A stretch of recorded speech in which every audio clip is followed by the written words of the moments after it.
Did Elaine Bredehoft scam Amber Heard for money? Did she purposely try to make her lose? Did she extend the case just to get more money? Watch the video till the end to know more about Elaine Bredehoft and to know if she really was just in the case for money or not. Make sure to leave a like and comment down below as to what you think about this video. And subscribe to Flashy Celebrities to help us reach the 1K mark. We assume everyone by now knows the ins and outs of the Amber Heard and Johnny Depp case. It was broadcasted on air and was all around social media. People were talking about it, made theories, memes, edits, and so much more. There were many iconic moments from the trial, from emotional to meme-worthy content as well.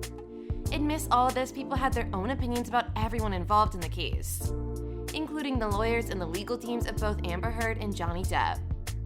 Camille Vaquez, who was a part of Johnny Depp's legal team, received so much love and even a promotion after she brought Mr. Depp to win the case. On the other hand, Elaine Bredehoft did not receive the same.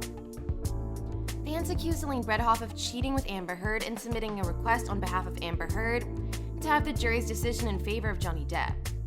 People are calling out Elaine Bredehoft and her dirty tricks. This is what some tweets by common people read.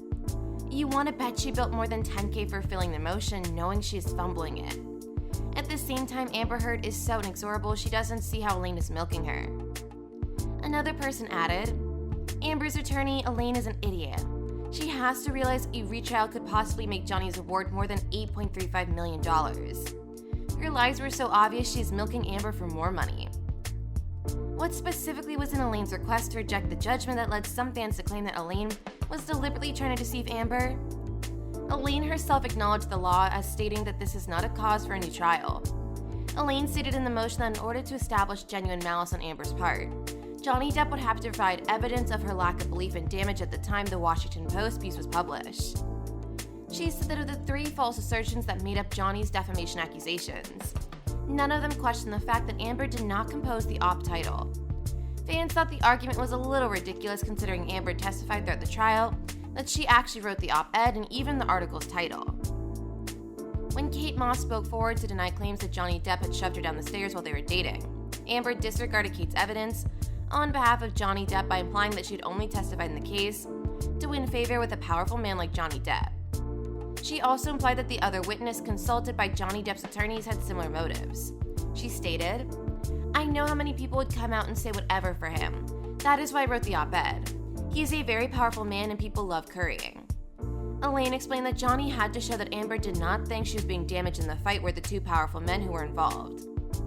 Elaine had the opportunity to present the defense to the jury during the trial, but she never did. Thus, doing so in the motion was absurd, according to fans. She said that it was hard to determine which of the 2 events, the op-ed and the UK trial publication of The Sun, exactly hurt Johnny Depp because they happened at the same time. She also claimed that Depp hadn't provided that the op-ed was responsible.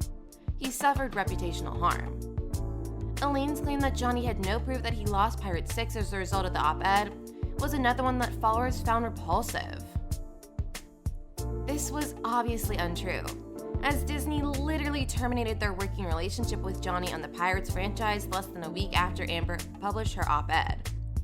In addition, Johnny Depp's former agency claimed that the charges stated in the op-ed led to Johnny Depp's official termination from his Pirates of the Caribbean role. Elaine also claimed that there is zero proof that Johnny suffered financial damages as a result of the op-ed, although she was there in court when witnesses testified that Johnny lost at least $40 million in 1 year as a result of Amber's claims.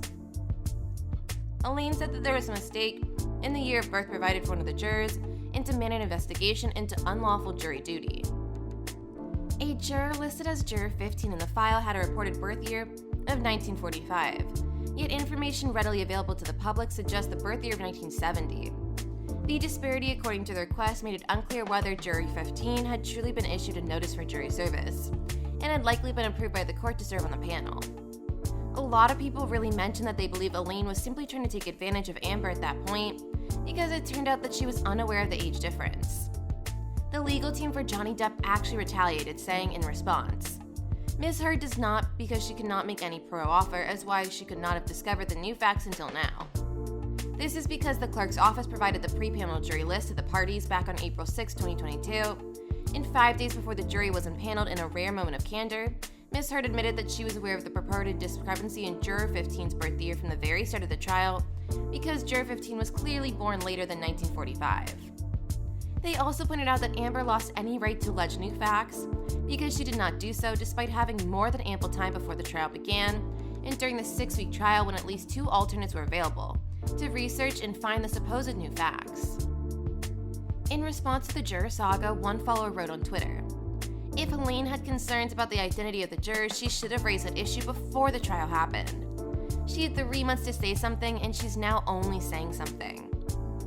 Elaine also argued in the request that there is hidden material, claiming that they were unable to present proof that Johnny Depp had already been found guilty of 12 acts of domestic violence rather than just 1, as was required in the Virginia case for a defense judgment.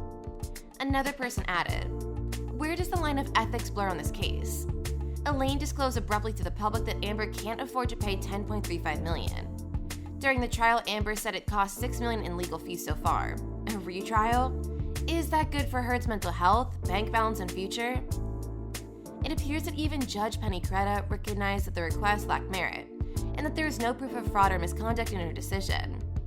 Judge Penny continued by saying that either the father or the son could have served, and that Amber's team had every opportunity to object during the selection process if they had an issue with it.